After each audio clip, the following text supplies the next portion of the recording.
जस्तो सन्तान नहुनेलाई सन्तान प्राप्ति भएका हैन, जस्तो कसैलाई यो छोप्ने कामले इत्यादि व्यथाहरू भएका मान्छेहरूले पनि त्यहाँ जाँदाखेरि चाहिँ निको भएका धेरै उदाहरणहरू छन्।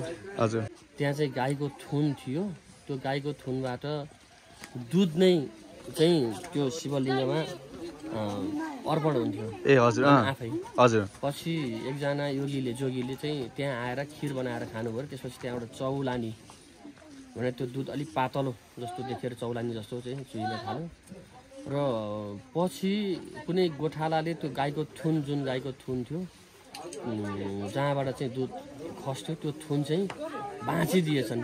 ए हजुर त्यो भाँचिदिएपछि अहिले चाहिँ जल त्यहाँबाट चुहिरहन्छ, अहिले पनि चुहिरहेको छ। हजुर त्यो शिवलिङ्गमै चुहिन्छ, शिवलिङ्गमै चुहिन्छ। हजुर र हामीले बाहिरबाट हेर्न सकिन्छ यो सुक्खा डाँडो छ, त्यो डाँडोमा कहीँ पनि पानीको स्रोत छैन हेर्नुहोस् है। त्यहाँ बाहिर खन्यो भने पनि त्यहाँ पानी भेटिँदैन, तर त्यो शिवलिङ्ग चाहिँ जहाँ छ त्यहाँ चाहिँ हर हमेसा जल परिरहेकै हुन्छ।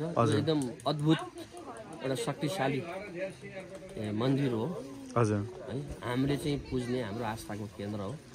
यो प्राकृतिक रूपमा आफै उत्पत्ति भएको मन्दिर हो हजुर र त्यहाँ गएर हामीले देख्न सकिन्छ मन्दिरभित्र त्यहाँ माना, पाथी, भकारी, पोट हजुर हैन, शिवलिङ्ग, हजुर खेत, हजुर यी यावत चाहिँ प्राकृतिक रूपले बनेका छ। र त्यहाँ सबैभन्दा महत्त्वपूर्ण अर्को कुरो के छ भने त्यहाँ जुन शिवलिङ्ग छ, त्यहाँको मुख्य शिवलिङ्ग, त्यो माथि